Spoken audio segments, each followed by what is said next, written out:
एक गांव में रामू और श्यामू नाम के दो भाई रहते थे।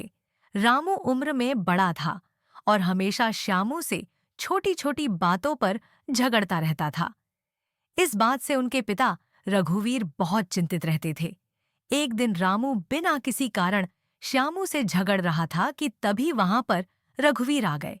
रामू, मेरी समझ में नहीं आता कि तुम्हें श्यामू से क्या समस्या है। तुम हर छोटी छोटी बात पर उससे लड़ते क्यों रहते हो?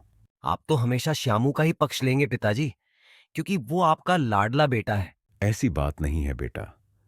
मैं तुम दोनों से बराबर प्रेम करता हूं, लेकिन मेरी समझ में ये नहीं आता कि तुम्हारे मन में इतनी नफरत कौन भर रहा है। झूठ मत बोलिए पिताजी। सच तो ये है कि आप हमेशा श्यामू को मुझसे ज्यादा प्रेम करते हैं। उसकी बड़ी से बड़ी गलतियां नजरअंदाज कर देते हैं, जैसे उसने कोई महान काम किया हो। अपने बड़े भाई और पिता की बहस को श्यामू चुपचाप सुन रहा था। वह रामू की ओर देखकर बोला, भैया आखिर आप मुझसे इतनी नफरत क्यों करते हैं? बहुत हो गया रामू, अब मुझे ये बताओ कि आखिर तुम श्यामू से झगड़ा क्यों कर रहे थे? हमारे गांव की जमीन पर श्यामू मेरी इजाजत के बिना एक ढाबा खोलने की तैयारी कर रहा था। उसे ढाबा खोलने के लिए मैंने ही कहा था। तुम कोई काम नहीं करते, और अब मैं बूढ़ा हो चुका हूं। परिवार का खर्चा श्यामू ही उठाता है। बस यही सुनना बाकी रह गया था। तो इसका मतलब आप ये कहना चाहते हैं कि मैं श्यामू के टुकड़ों पर पल रहा हूं? पिताजी, वो जमीन मेरी है और मैं वहां ढाबा नहीं खोलने दूंगा। इतना कहकर रामू गुस्से में घर से बाहर चला गया और श्यामू अपनी पिताजी की ओर देखकर बोला, आपको भैया से इतनी सख्ती से बात नहीं करनी चाहिए थी पिताजी। और आपने उनसे ऐसा क्यों कहा कि घर का खर्चा मैं ही उठाता हूँ? उनको कितना बुरा लगा होगा। तुम वाकई बहुत भोले हो श्यामू। तुम्हारा बड़ा भाई तुमसे बगैर बात के झगड़ा करता रहता है, और फिर भी तुम्हारे मन में उसके लिए इतना प्रेम और स्नेह है। वो मेरे बड़े भाई हैं पिताजी। उन्हें मुझसे झगड़ने का पूरा अधिकार है। भैया मन के इतने बुरे भी नहीं हैं। पिताजी, उन्हें जरूर कोई मेरे खिलाफ और आपके खिलाफ भड़काता रहता है। मुझे याद है बचपन में जब मैं दूसरी कक्षा में था और भैया 5वीं कक्षा में थे, भैया मुझे कितने प्रेम से मेरी उंगली पकड़कर मुझे विद्यालय ले जाया करते थे। मुझे तुम पर गर्व है बेटा कि मुझे तुम्हारे जैसी संतान मिली। उधर रामू गांव के एक आदमी सुरेश के पास पहुंचा।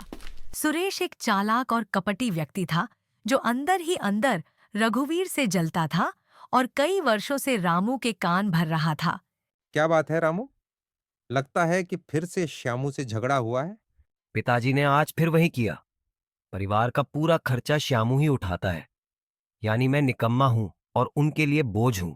देखो, तुम्हारे पिताजी ने साफ साफ बता दिया कि तुम उनके लिए किसी काम के नहीं हो, और वो सारी संपत्ति भी वह श्यामू के नाम कर रहे हैं। क्या आप ये कैसे कह सकते हैं? अरे, उनके वकील मेरे अच्छे दोस्त हैं। उन्होंने बताया कि तुम्हारे पिताजी वसीयत बनवाने गए थे और अपनी सारी संपत्ति श्यामू के नाम कर दी। अगर ऐसा है तो फिर मैं श्यामू को छोड़ूंगा नहीं। ऐसी गलती मत करना रामू। मेरे पास एक उपाय है। को कैसा उपाय? मैं तुमसे अभी कुछ देर पहले कह रहा था कि वो वकील मेरा बहुत अच्छा मित्र है। वो मेरे कहने पर वसीयत तुम्हारे नाम पलट देगा, पर इस बात का पता तुम्हारे पिता को कभी नहीं चल पाएगा। जब तुम्हारे पिता इस दुनिया से चला जाएगा तो सारी संपत्ति के वारिस तुम हो जाओगे। उसके बाद तुम श्यामू को धक्के देकर बाहर निकाल देना। इस राज को तुम्हारे, मेरे और वकील के अलावा कभी कोई नहीं झांक पाएगा। अगर तुम कहो तो मैं उस वकील से बात कर लेता हूं। तुम्हारे पिताजी को पता भी नहीं चलेगा, और वो वकील वसीयत में सारी संपत्ति तुम्हारे नाम पलट देगा। तभी वहां सुरेश की बेटी रंजना आई और बोली, पिताजी, माँ आपको बुला रही हैं। सुरेश रंजना की बात सुनकर वहां से चला गया। रंजना रामू की ओर प्यार से देखने लगी। दोनों एक दूसरे से प्रेम करते थे। मैंने तुम्हारे और पिताजी की सारी बातें सुन ली हैं। अगर तुम वसीयत अपने नाम नहीं कराते तो पिताजी मेरा विवाह तुमसे नहीं करेंगे। मतलब? कोई पिता अपनी बेटी का विवाह ऐसे व्यक्ति से क्यों करेगा जिसके पास कुछ भी ना हो? फिलहाल तो सब कुछ श्यामू के नाम है। रंजना की बात सुनकर रामू गुस्से में भर गया और अगले दिन सुरेश के साथ वकील के पास गया। हाँ, सुरेश का फोन आ गया था रामू कि तुम आने वाले हो। देखो, मैं तुम्हारे पिताजी की वसीयत तुम्हारे नाम कर दूंगा, लेकिन मुझे तुम्हारी संपत्ति में से 20% हिस्सा चाहिए। कहीं आपका दिमाग खराब तो नहीं हो गया? आप जानते भी हैं कि आप क्या कह रहे हैं। ये रकम तो लाखों में पहुंच जाएगी। अब देखो, तुम्हारे पिताजी ने सारी वसीयत तुम्हारे छोटे भाई के नाम कर रखी है। अगर तुम मुझे 20% नहीं देना चाहते हो तो कोई बात नहीं, 3 दिन बाद तो तुम वैसे भी सड़क पर आने ही वाले हो। मैं आपकी बात का मतलब नहीं समझा। दरअसल तुम्हारे पिताजी को कैंसर है और ये बात उन्होंने तुमसे और तुम्हारे छोटे भाई से छुपा रखी है। उनकी मेडिकल रिपोर्ट मेरे पास अभी भी रखी हुई है। ज्यादा से ज्यादा वो 3 दिन के मेहमान हैं। सुरेश बड़ी चालाकी से रामू की ओर देखकर बोला। ये सोचने का समय नहीं है रामू। इस वकील के मुंह पर 20% मारो और सारी वसीयत अपने नाम करवा लो। 3 दिन बाद तो तुम्हारा पिता ऐसे ही मर जाएगा। कुछ समय सोचने के बाद वकील साहब, वसीयत बदल दीजिए। मैं तुम्हें अपनी संपत्ति का 20% देने के लिए तैयार हूं।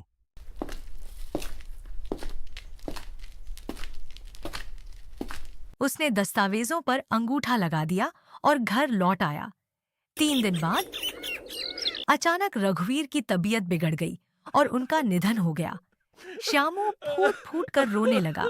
सारे गांव वाले वहां एकत्रित हो गए कि तभी वो वकील वहां पर आ गया और बोला। मैं तुम्हारे पिताजी का वकील हो। मैं यहाँ पर यह बताने के लिए आया हूँ कि तुम्हारे के पिताजी ने संपत्ति किसके नाम की है।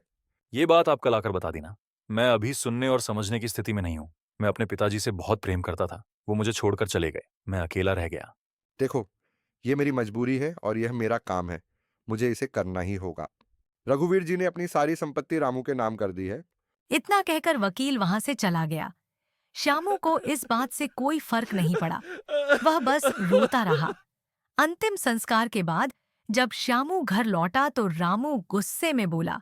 अब इस घर में तुम्हारे लिए कोई जगह नहीं है। निकल जाओ। भैया मैं कहाँ जाऊंगा? मेरे पास अब कोई नहीं बचा। यह तुम्हारा नहीं, मेरा घर है।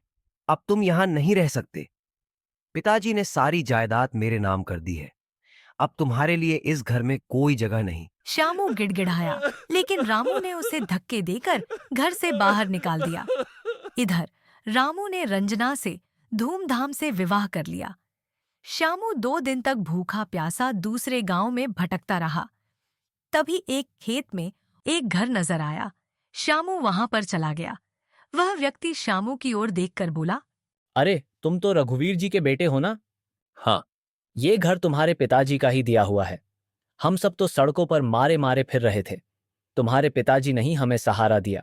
आज से इस घर और इस खेत के वारिस तुम हो। श्यामू वहीं बस गया और मेहनत करने लगा। उधर एक शाम रामू ने सुना कि सुरेश और रंजना उसके खिलाफ साजिश कर रहे थे। रामू चुपके से उनकी सारी बातें सुनने लगा। पिताजी, आपके कहने पर मैंने उस रामू से शादी कर लिया। अब तो सारी संपत्ति मैंने आपके नाम भी कर दिया है। अब मुझे उससे छुटकारा दिलाए।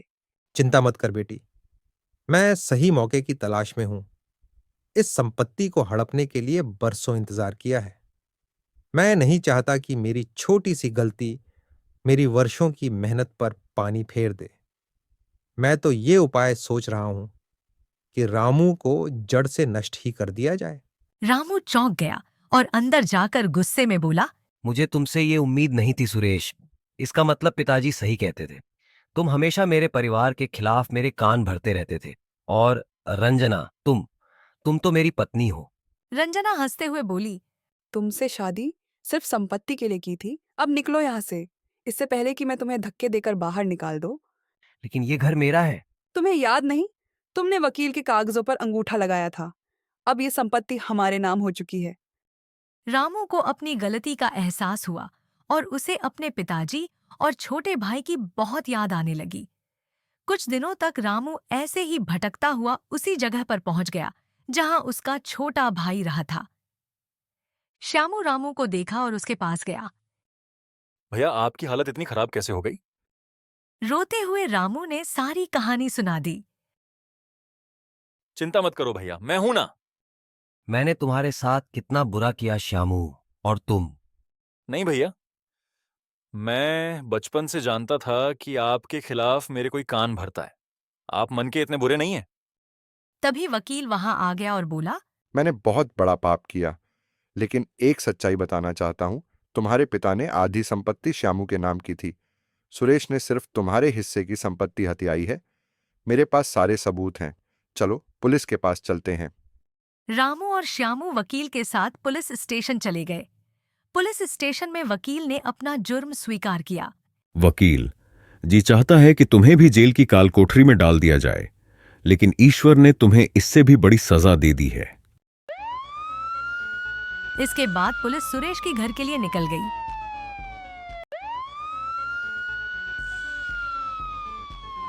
इन्हें पकड़ लो सिपाही। क्या गुंडागर्दी है भाई? अब हम तुम्हें दिखाएंगे कि गुंडागर्दी असली में कैसी होती है। इन दोनों को थाने ले चलो। जरा बताइए तो सही, क्या बात है? अगर हमसे कोई गलती हो गई है तो बैठकर बात कर लेते हैं, मामला रफा दफा कर सकते हैं। इतनी परेशानी क्यों उठा रहे हैं? एक ऑन ड्यूटी अफसर को रिश्वत देने की हिम्मत करता है? रुक जा, तेरे ऊपर ऐसी धाराएं लगाऊंगा कि देखता हो कैसे बचकर निकलता है। इतना कहकर इंस्पेक्टर ने सुरेश और उसकी बेटी को गिरफ्तार कर जेल भेज दिया। रामू और श्यामू फिर से सगे भाइयों की तरह मिलकर रहने लगे।